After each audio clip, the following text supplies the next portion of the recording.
జగన్మోహన్ రెడ్డికి ప్రాణహాని ఉంది. కూటమి ప్రభుత్వం అధికారంలోకి వచ్చినప్పటి నుంచి కూడా ఆయన భద్రతా విషయంలో నిర్లక్ష్యం చేస్తుంది. సో ఆయనకు భద్రతను పెంచాలి అంటూ వైసీపీ హైకోర్టును ఆశ్రయించింది. నిజంగా ప్రాణహాని ఉందంటారా జగన్మోహన్ రెడ్డికి? ఎస్, అతను హైకోర్టులో పిటిషన్ వేసుకున్నాడు. ఆ హైకోర్టు పిటిషన్లో 2 మాటలు నేను ప్రధానంగా ప్రస్తావించదలుచుకున్నా. ఒకటి, ఆయన చెప్పదలుచుకుంది ఏంటంటే గతంలో హత్యాయత్నం జరిగింది అంటే కోడికత్తి సన్నివేశం గురించి మాట్లాడుకున్నాడు. రెండోది ఏంటంటే ఈ మధ్య కాలంలో జగన్మోహన్ రెడ్డి గారి పర్యటన విషయంలో ఆయనకి బందోబస్తు కానీ ఆయనకి భద్రత కానీ సరిగా ఇప్పుడున్నటువంటి కూటమి ప్రభుత్వం కల్పించట్లేదు. ఈ 2 విషయాల గురించి ప్రధానంగా మాట్లాడుకున్న తర్వాత నువ్వు అన్నదానికి పూర్తి క్లారిటీ ఇస్తా. ఈ 2 విషయాలు ఫస్ట్ పాయింట్, తనకి గతంలో హత్యాయత్నం జరిగింది అని కోడికత్తి సన్నివేశమే ఆయన ప్రస్తావించదలుచుకుంది. మరి కోడికత్తి సన్నివేశం మీద జగన్మోహన్ రెడ్డి గారి డిమాండ్ మేరకు ఎన్ఐఏ విచారణకి ఆదేశించింది కేంద్ర ప్రభుత్వం. మరి ఎన్ఐఏ విచారణకి జగన్మోహన్ రెడ్డి గారు ఎందుకని కోఆపరేట్ చేయట్లేదు? ఎన్ఐఏ విచారణ కోఆపరేట్ చేసి ఉంటే నిజంగా హత్యాయత్నం జరిగిందా లేదో తెలిసేది. హత్యాయత్నం జరిగిందని చెప్పాల్సింది ఎవరు? కోర్టు లేదా కనీసం ఎంక్వైరీ సంస్థ. కానీ ఎంక్వైరీ సంస్థ యొక్క ఎంక్వైరీకి హాజరు కాకుండా, కోర్టుకి హాజరు కాకుండా ఈ కేసులో జైల్లో ఉన్నటువంటి శ్రీనివాస్కి కనీసం ఇతను వచ్చి ఒక వాంగ్మూలం ఇస్తే బెయిల్ వస్తుందని తెలిసి ఆయన ఇంటికి 1/2 కిలోమీటర్ దూరంలో ఉంటుంది కోర్టు. కానీ ఎంక్వైరీ సంస్థ అతని ఇంటికి వచ్చి కూడా విచారిస్తానని చెప్పి అనేకసార్లు నోటీసులు ఇచ్చింది. కానీ రెండింటికి అటు ఎంక్వైరీ సంస్థ విచారణకి హాజరు కాకుండా ఇటు కోర్టు వాయిదాలకి హాజరు కాకుండా తప్పించుకొని కోడికత్తి శ్రీనివాస్ని అనేక సంవత్సరాల పాటు జైల్లో ఉంచడానికి కారకులయ్యాడు జగన్మోహన్ రెడ్డి. ఇంతవరకు ఎంక్వైరీ సంస్థ కానీ కోర్టు కానీ ఇది హత్యాయత్నం నిర్ధారించలేదు. పైగా ఇతను విచారణకు హాజరు కావట్లేదు, ఇతని వైపు బాధ్యతాయుతంగా లేడు అంటే అది హత్యాయత్నం కాదు, ఒక పొలిటికల్ డ్రామా అని అర్థమవుతూ ఉంది. ఎందుకని పొలిటికల్ డ్రామా అంటున్నానంటే నిజానికి అతని మీద ఇప్పుడు నీ మీద దాడి జరిగింది తల్లి, ఇప్పుడు వెంటనే నువ్వేం చేస్తావు? జనరల్గా పోలీసులపై కేసు పెడతావు.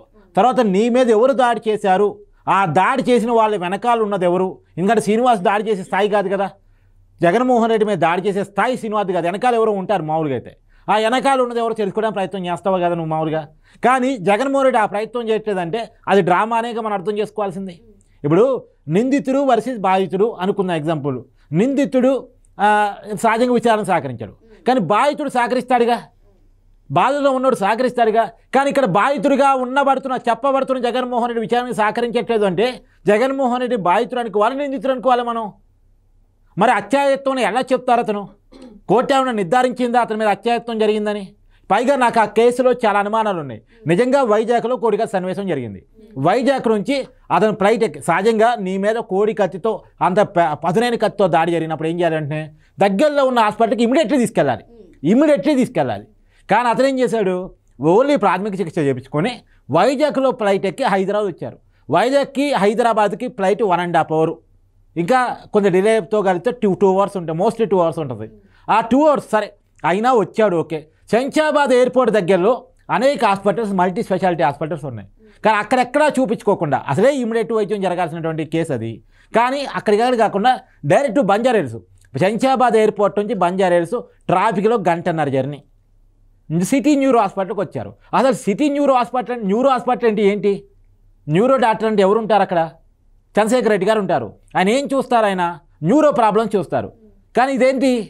ఇమ్మీడియట్లీ ఎమర్జెన్సీ కండిషన్ అటువంటి, అంటే ఇది ఒక చూస్తే ఫిజిషియన్ చూస్తారు, లేదు ఇమ్మీడియట్ డాక్టరు ఎమర్జెన్సీ డాక్టర్స్ చూస్తారు. కానీ న్యూరో డాక్టర్ చూసే కేసు కాదు ఇది. కానీ న్యూరో హాస్పిటల్కి ఎందుకు వచ్చారు? న్యూరో డాక్టర్ దగ్గరికి ఎందుకు వచ్చారు? ఆ ప్రాబ్లం న్యూరోది కాదు కదా అంటేనే ఇది ఒక డ్రామా అని అర్థం కావట్లే. ఇప్పుడు వైజాగ్ నుంచి హైదరాబాద్ వచ్చి 2 గంటలు జర్నీ చేసిన తర్వాత ఈ 2 గంటల జర్నీ నుంచి మళ్ళీ 1 గంటన్నర జర్నీ చేసిన తర్వాత 3.5 గంటల పాటు 4 గంటల పాటు కోడికత్తితో దాడి చేసిన తర్వాత కూడా క్షేమంగా జగన్మోహన్ రెడ్డి గారు ఎలా ఉండగలిగారు? బ్లడ్ మొత్తం చాలా బ్లీడింగ్ అయిపోతుంటుంది కదా, కేవలం ప్రాథమిక చికిత్సతోటి అన్ని గంటల పాటు ఉండటం సాధ్యమవుతుందా? అయ్యే పనేనా ఇది? ఎవరికన్నా ఇది ప్రపంచంలో ఎవరికైనా జరిగిద్దా? ఒక జగన్మోహన్ రెడ్డి గారికి జరిగిద్దా? ఇది జాలదా? ఇది నిజమా అబద్ధమా చెప్పడానికి? సరే, ఇది బోని. ఇప్పుడు రెండో పాయింట్కి వద్దాం.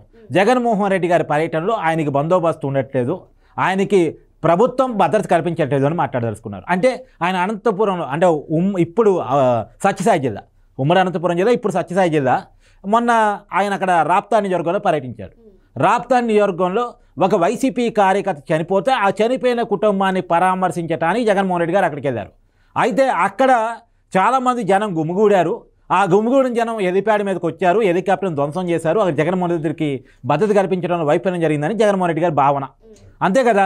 మరి అక్కడ వచ్చిన జనం అంతా ఎవరు మళ్ళా వైసీపీ కార్యకర్తలు. అది నేను చెప్పట్లేదు, సాక్షి పేపర్ చెప్తుంది, వాళ్ళ పార్టీయే చెప్తుంది. అక్కడ జనాన్ని సమీకరించినటువంటి మాజీ ఎమ్మెల్యే తోపుతుర్తి ప్రకాష్ రెడ్డి చెప్తున్నాడు. మరి వైసీపీ కార్యకర్తలతో జగన్మోహన్ రెడ్డి ప్రాణహాని ఎందుకుంటుంది జనరల్గా? వైసీపీ కార్యకర్తలు జగన్ చుట్టానికి ఇంట్రెస్ట్ చూపిస్తారు. రెండోది, ఆయన తీసుకున్న పర్మిషన్ ఏమో ఒక కుటుంబాన్ని పరామర్శించడానికి, కానీ జనాన్ని ఎందుకు సమీకరించారు? ఫస్ట్ బేసిక్ పాయింట్, జనాన్ని సమీకరించడానికి పర్మిషన్ ఇచ్చింది ఎవరు అసలు? అదేమైనా బహిరంగ సభ పెట్టాడా, రోడ్ షో పెట్టాడా, ఓదార్పు యాత్ర పెట్టాడా? కేవలం ఒక కుటుంబాన్ని పరామర్శించడానికి వచ్చి జనాన్ని ఎవరు సమీకరించారు? రెండోది, నిజంగా జనాన్ని సమీకరించారు, అక్కడ వైసీపీ కార్యకర్తలు చేరుకున్నారు. జగన్ని చూడటానికి వచ్చిన జనాలు సహజంగా ఏం చేస్తారు? జగన్తో షేక్ హ్యాండ్ ఇస్తారు, జగన్తో సెల్ఫీలు దిగే ప్రయత్నం చేస్తారు. కానీ జగన్తో సెల్ఫీలు దిగకుండా, జగన్తో షేక్ హ్యాండ్ ఇవ్వకుండా హెలికాప్టర్ మీద పోయి ఎందుకు బద్దలు కొట్టారు? అంటే వైసీపీ కార్యకర్తలంతా సైకోలని వాళ్ళ ఉద్దేశమా? వాళ్ళకి దేన్ని బద్దలు కొడుతున్నారో, ఎందుకు బద్దలు కొడుతున్నారో, అసలు తమకి ఏం పని చేస్తున్నామో తెలియనంత వెర్రి వాళ్ళని వైసీపీ చెప్పదలుచుకుందా? సొంత పార్టీ కార్యకర్తలని సైకోలు, రౌడీలని వాళ్ళ పార్టీ ముద్ర వేయదలుచుకుందా? ఏం చెప్పదలుచుకున్నారు వాళ్ళు? నిజంగా జగన్ కోసం వచ్చిన వాళ్ళైతే జగన్ దగ్గర రావాలి, కానీ హెలిప్యాడ్ దగ్గరకు వచ్చి అక్కడ ఏదో బద్దలు కొట్టేసి ఏదో ఎత్తకపోయారని చెప్పేసి, ఏదో పైలట్ బ్యాగ్ కూడా ఎత్తకపోయారని ఆ రోజు న్యూస్. ఎందుకు ఆ పని చేస్తారు? ఇప్పటి వరకు గుంటూరు మిర్చి ఆడ దగ్గర మిర్చి బత్తాలు ఎత్తకపోయారని చూసాం, ఇప్పుడు పైలట్ దగ్గర బ్యాగ్ ఎత్తకపోయారని చూస్తాం. అంటే వైసీపీ కార్యకర్తలు అంటే ఆ రకంగా ఉంటారని చెప్పదలుచుకున్నారా? అంటే ఇది ఒక పొలిటికల్ డ్రామా. మళ్ళీ నిజానికి అక్కడ హెలిప్యాడ్ పర్మిషన్ తీసుకుంది ఏంటంటే, వాళ్ళు ల్యాండింగ్ అయినా టేకాప్ అయినా ఇమీడియట్గా లోకల్ పోలీస్ పర్మిషన్తోనే జరగాలి. ఎందుకంటే అక్కడ వీఐపీ ఉన్నాడు, మాజీ ముఖ్యమంత్రి ఉన్నాడు, కాబట్టి అది జిల్లా కలెక్టర్ పర్మిషన్తో ఆడికి వచ్చారు. ఆయన జిల్లా కలెక్టర్ పర్మిషన్ చాలా క్లియర్గా నోట్ చేయబడింది. ఆడ లోకల్ పోలీస్కి ఇన్ఫర్మేషన్ ఇవ్వకుండా టేకాప్ చేయకూడదని. ప్రమాదం జరిగిన హెలికాప్టర్ వితౌట్ పోలీస్ పర్మిషన్ ఎందుకు టేకాప్ జరిగింది? మళ్ళీ పోవాల్సిన ప్లేస్గా డెస్టినేషన్ పాయింట్కి పోకుండా, బెంగళూరు ఎయిర్పోర్ట్కి పోకుండా మధ్యలో ఎందుకని వేరే చోటకి పోయింది? ఇప్పటివరకు వీటి సమాధానం లేవు. పైలట్, కో పైలట్ ఇప్పటికే పోలీసులు అదుపులో ఉన్నారు, విచారణ ఎదుర్కొంటూ ఉన్నారు ఈ కేసులో. అంటే ఇది ఇక్కడ చాలా అనుమానాలు ఉన్నాయి. జగన్మోహన్ రెడ్డి గారు సమాధానం చెప్పాల్సిన చాలా అనుమానాలు ఉన్నాయి. ఇంకొకటి కూడా చాలా విషయం ఏంటంటే, నిజానికి ఆ హెలిప్యాడ్ దిగిన తర్వాత, అంటే అక్కడ అయిపోయిన తర్వాత ఏదైనా ప్రమాదం జరిగితే సహజంగా విమానయాన శాఖ రూల్స్ ప్రకారం హెలికాప్టర్ పైలట్ ఆ కంపెనీ టెక్నీషియన్కి, ఆ కంపెనీకి కాల్ చేసి చెప్పాలి ఏం జరిగిందన్నది. తర్వాత లోకల్ పోలీసులు చెప్పాలి. ఆ కంపెనీ నుంచి టెక్నీషియన్ వస్తాడు, ఏదైతే డ్యామేజ్ జరిగిందో ఆ ప్లేస్కి వస్తాడు. ఆ ప్లేస్కి వచ్చి ఈ హెలికాప్టర్ టేకాఫ్ చేయడానికి అవకాశం ఉంది, ఇబ్బంది ఏం లేదు, టేకాఫ్ చేసుకోవచ్చు అని ఒక సర్టిఫికేషన్ ఇచ్చిన తర్వాత లోకల్ పోలీస్ అనుమతి మేరకే టేకాఫ్ చేయాలి. కానీ ఇదంతా జరగలే. ఇదంతా జరగకుండానే హెలికాప్టర్ టేకాఫ్ చేసుకొని పోయింది. మరి ఆ హెలికాప్టర్ కంపెనీ సమాధానం చెప్పాలి. ఆ హెలికాప్టర్ కంపెనీతో అప్రోచ్ అని జగన్మోహన్ రెడ్డి గారు సమాధానం చెప్పాలి. ఈ ప్రశ్నకు సమాధానం లేకుండా అది ప్రమాదం, జగన్మోహన్ రెడ్డి గారి భద్రత లేదు ఎట్లా చెప్తారు? అంటే జగన్మోహన్ రెడ్డి గారు నాకేదో ఇబ్బంది ఉందని ప్రొజెక్ట్ చేసుకోవడానికి ప్రయత్నం చేస్తున్నారు. మరో కోడికత్తిని, మరో గురకరాయిని ప్లాన్ చేసుకునే ప్రయత్నం చేస్తున్నారు. అప్పట్లో కోడికత్తి అచ్చొచ్చింది కాబట్టి, తర్వాత గురకరాయి కాకపోతే కలిసి రాలేదు, మళ్ళీ ఏమైనా నెక్స్ట్ కలిసి వస్తుంది ఏమైనా ప్రయత్నం అని చేసుకుంటున్నారా? జగన్మోహన్ రెడ్డి గారికి నేను ఫస్ట్ బేసిక్ పాయింట్ అడగదలుచుకున్న పాయింట్ ఏంటంటే, ఎవరి నుంచి భద్రత కావాలి? వైసీపీ కార్యకర్తలు, వైసీపీ నాయకులు, సొంత కుటుంబ సభ్యులు, లేదు ఆయన నమ్మినటువంటి ఆయన జైలు మేట విజయసాయి రెడ్డి, ఇలాంటి ఎవరి నుంచైనా ప్రాణహాని కావాలి ఉంది అని అనుకుంటున్నారా? క్లారిటీగా చెప్పనండి. ఆయన సొంత కుటుంబ సభ్యుల నుంచి కావాలా, లేదా వాళ్ళ పార్టీ సొంత పార్టీ కార్యకర్తల నుంచి కావాలా? ఎందుకంటే ఆయన నుంచి ప్రాణహాని ఉందని వాళ్ళ సొంత కుటుంబ సభ్యులు చెప్తున్నారు. నిజానికి జగన్కి ప్రాణహాని ఉందని ఎవరు అనుకోవట్లే. జగన్ నుంచి మాకు ప్రాణహాని ఉందని షర్మిల చెప్తుంది, విజయమ్మ చెప్తుంది, సునీతమ్మ చెప్తుంది, తర్వాత వైఎస్ వాళ్ళ కుటుంబం అవినాష్ రెడ్డి చనిపోవటం వాళ్ళ కుటుంబం చెప్తుంది. ఇదంతా కూడా జగన్మోహన్ రెడ్డి నుంచి మాకు ప్రాణం ఉందని మొన్నటిదాకా ఏపీ జనాలతో భావించారు. ఏపీ జనాలు మన ఎన్నికల్లో చూపించారు. అందరూ జగన్తో మాకు ప్రాణం ఉంది అంటే జగన్ మాత్రం నాకు ప్రాణం ఉందంటాడు. ఏంది అసలు? ఇక్కడ క్లారిటీ రావాలి. జగన్ నుంచి జనానికి ప్రాణహాని ఉందా? జగన్ నుంచి సొంత కుటుంబ సభ్యులకి ప్రాణహాని ఉందా? లేదు అందరి నుంచి జగన్కి ప్రాణహాని ఉందా? ఇది ఖచ్చితంగా కావాలి. రెండోది, ఆయన అనుమానం వల్ల వైసీపీ కార్యకర్తల మీద అనుమానం వ్యక్తం చేస్తున్నారు కదా. వైసీపీ కార్యకర్తలు కూడా మీరు ఆలోచించుకోవాలి. ఏ నాయకుడిని మీరు నమ్ముకున్నారు? మీ నుంచి ప్రాణహాని ఉందని జగన్మోహన్ రెడ్డి వాపోతున్నాడు. ఎందుకంటే నేను చాలా క్లియర్గా చెప్తున్నా, దాంట్లో హైకోర్టు పిటిషన్లో అనంతపురం ఇష్యూని ఆయన ఉదాహరిస్తున్నారు.